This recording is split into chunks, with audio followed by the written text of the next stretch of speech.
and just turn it off, you're going to go back to your colorful days. All right, and the next feature I want to go over is if you look at your notification center, you can see that it's transparent in the background. So everything that is in the background is going to show through this notifications center over here, and you're going to get that sense of translucency. And the same applies to the control center. Now what you can do is you can actually turn the color of your notification center to a solid black and solid white on the control center. So what you do is you go to settings, you go into general accessibility, and then from here look for the increase contrast option. Just tap that, click reduce transparency, go back out, pull down the notification center. Now you got a solid black. And also on the control center, what you have is you get a solid white. It is not a complete solid white, but you do not get that translucency anymore. Alrighty, and of course if you want to turn the transparency back on, just tap this to close the option, and now you're back in business. Alright, so the next tip, how to get detailed battery usage breakdown. So if you go into your settings, and if you go into general, under usage, you have a lot of options. Okay, the first one is the battery usage. So if you tap this guy, so what happens here is you get full details on how your battery is being consumed. So as you can see, I've been using a lot of YouTube application, so that has been using 13% of my battery so far. The App Store, the same story, I've been using that a lot. And also I've been using the home screen a lot. Okay, so the first thing we go into is the home screen, so that usually will have the highest usage statistics. Now the other cool thing is here, you can calculate how long your battery lasts by looking at this screen. It says time since last full charge. So fully charge your iPhone and then use your iPhone all the way till your battery drains. Then come back and look at these two numbers. So you're going to get usage numbers. So that is how long your phone was good for on a single charge, and this is just a standby time. So if you put your phone aside, your phone has a total 10 hours standby time capacity. Alrighty, but the important part is the usage part. So this is a fantastic way to keep track of your battery usage. Now the other thing I want to show you here really quick, an additional tip, is if you want to see the battery percentage on the top here, just tap battery percentage over here, and that's going to change the view to the percentage symbol and the battery symbol on the top. Okay, so look at the top over here, press this, and the percentage is gone. If you press it again, the percentage comes right back up. So that might be easier for some of you guys to know how much battery is left over. Alright, so another little known tip is if you go into your Notes application, and this is a brand new feature in iOS 8, if you go into any of your notes, and if you tap and hold on the white space, it now allows you to insert a photo into your notes. So if I click insert photo, it's going to take me to the Photos application, and from here I can go to recently added photos and just tap a photo and just click choose, and that's going to send that photo directly into my Notes application. This is actually a nice feature because it enhances the use of the Notes application. Alrighty? Alright, so the next feature I'm going to talk about is the Messages application. So if you get a message while you're doing something, what happens is you get a notification pop up on the top of your phone or in the middle. Okay? I have it set up to the top. So let me send myself a test message and see how it looks. Alright, so when that happens, what you can do is you can pull this down and you can type your response right here. Okay, and you can click send, and that will send the message without you having to go into the Messages application. Now let me do one more thing. I want to show you another trick here. So if somebody sends you a message and you get that notification, if you simply tap on this, it will take you straight into your Messages application. And finally, just so you guys know exactly what you can do, if you go into settings, and if you go into notifications, and if you tap on messages, and you can do this for any app, you can change the type of notification you receive from something that slides from the top to something that pops in the middle of your screen by using these options. So let's go for alert type notifications, go back out, send myself another message over here, and this time you will be getting this notification window in the middle, and you can reply on the spot by typing reply and then just sending your message back to the person. So you still don't have to launch your messages application. You can just respond, whether the notification is on the top here or in the middle of the screen right here. All right, so the next tip is, if you go into settings, as you can see, everything is white. Okay, so what if you want a different menu color? That is actually possible. It comes at a price, but let me show you how it looks like. So if you go into General, Accessibility, and at the bottom here, somewhere over here, right there, I'm sorry, not the bottom, the top here, it says Invert Colors. The moment you tap this, everything goes negative. So the whole scheme of your iPhone turns into negative colors. So if you go back out, you will see this. So this is all negated colors. If you want to fix it, you go back to settings, you turn off invert colors, and now you got the whiteness back. All right, so another feature that I personally like using is if you go into settings, okay, so let's go back out to the main menu, and from here go into Control Center. And from the Control Center, you have two options. The one of them is Access on Lock Screen. So if I turn this off, and I go back into the lock screen, oops, I do not have access to that Control Center if I turn that option off. Okay, so let me go back in. So if I turn this on, then I will get this Control Center in the lock screen. So this might be good for privacy if you don't want people accessing your Control Center and, you know, turning on the light. You can turn this off. So the other thing is access within apps. So let's say you're playing a game and you were swiping from the bottom to top by mistake. What happens is the game pauses and the Control Center pops right up.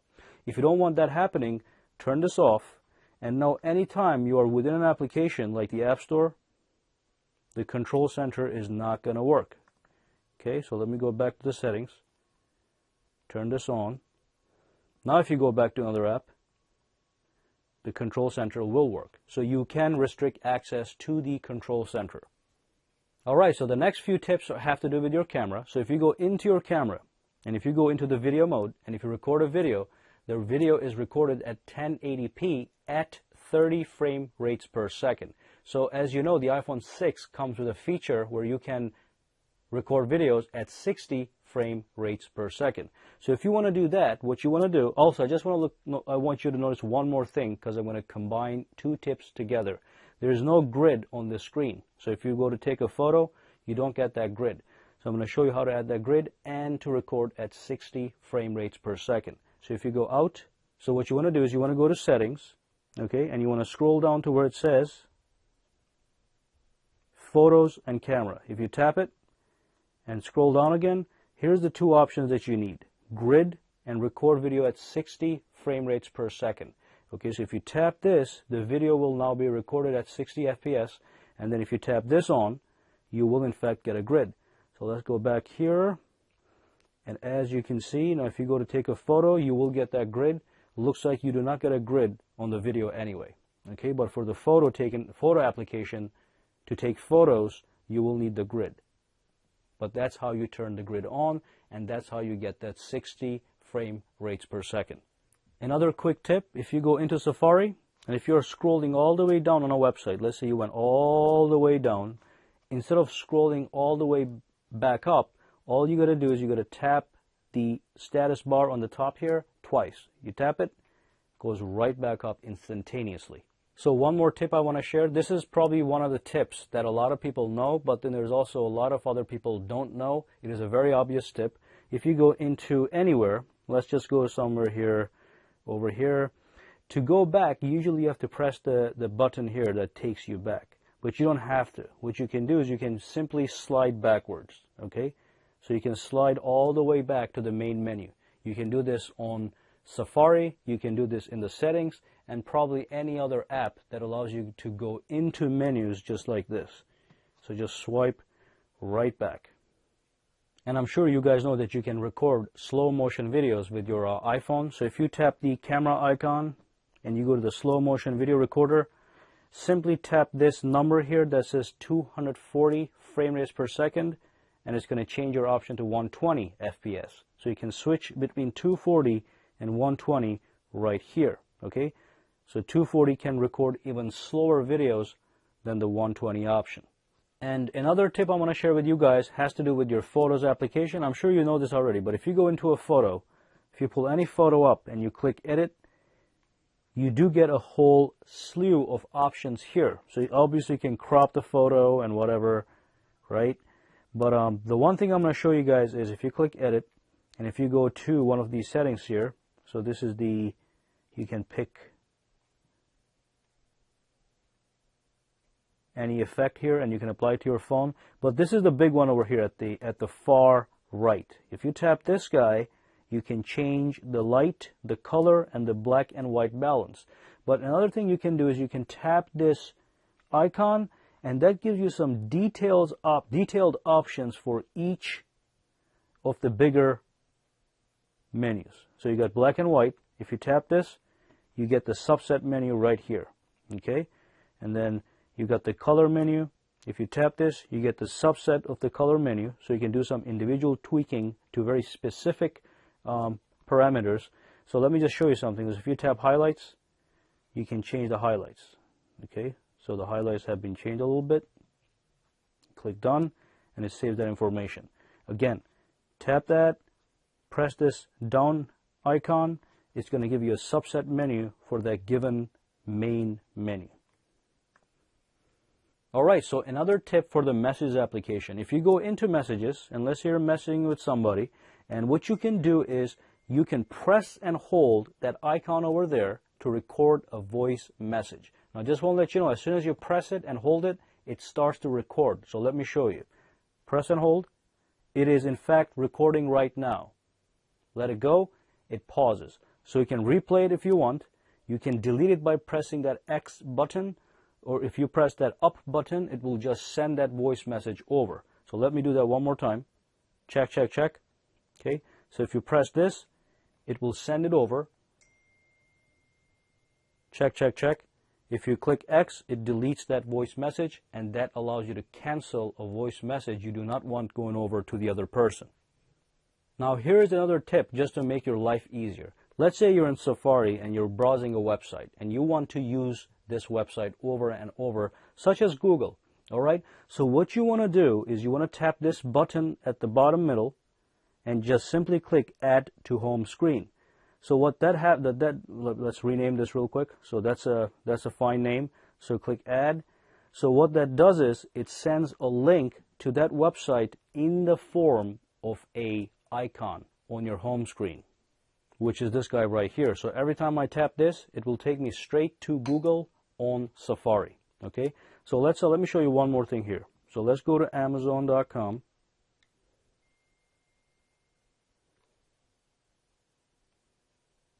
and do the same exact thing.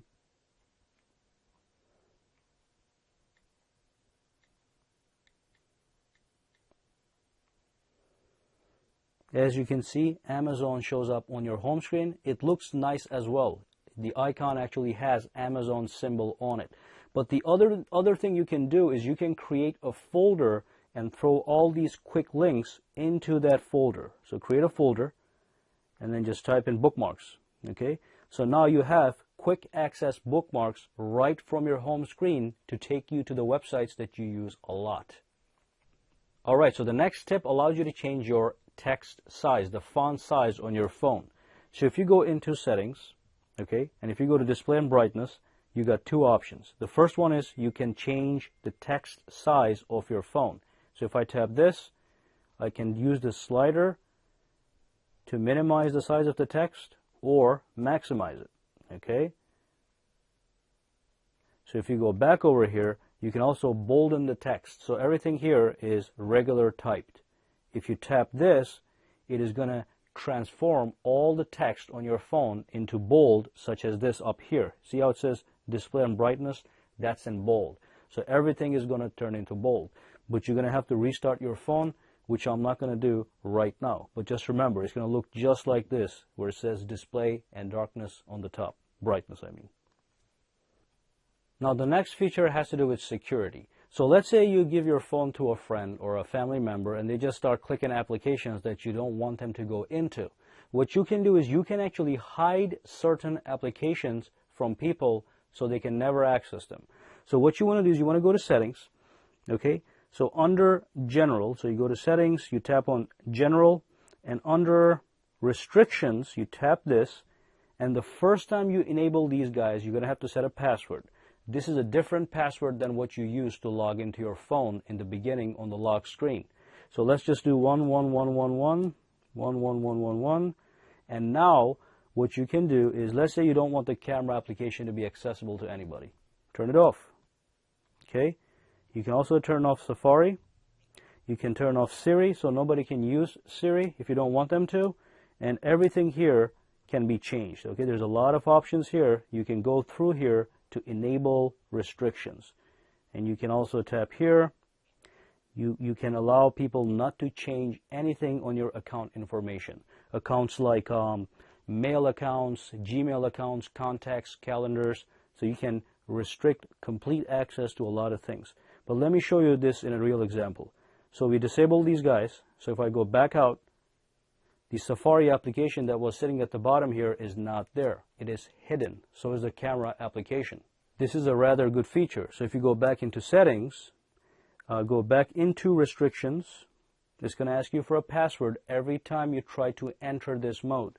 You put that password you picked, and then you can turn them right back on. Okay, and now if you go back out, Safari is where it's supposed to be, and so is the camera application. There's also one more tip I want to share with you guys in the restrictions tab. So if you go back into restrictions that I just showed you guys, and if you scroll down under here, you'll say installing apps.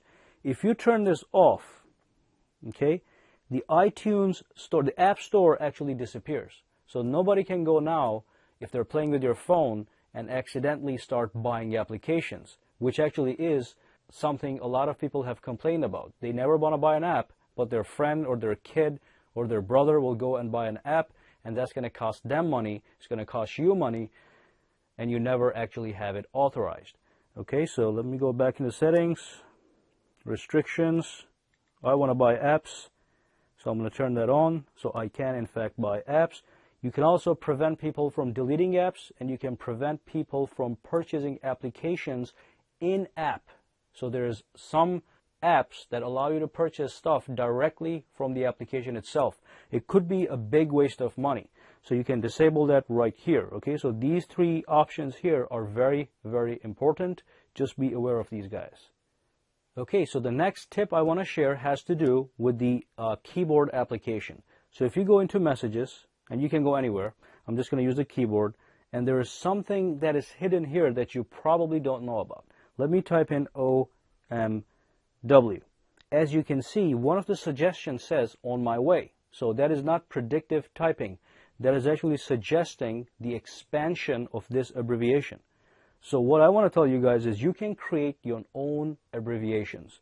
So if you go into settings, okay, and go into, well, general right here, scroll down to where it says keyboard, tap it, and just go to shortcuts right here. And from here, you can basically create your own shortcut.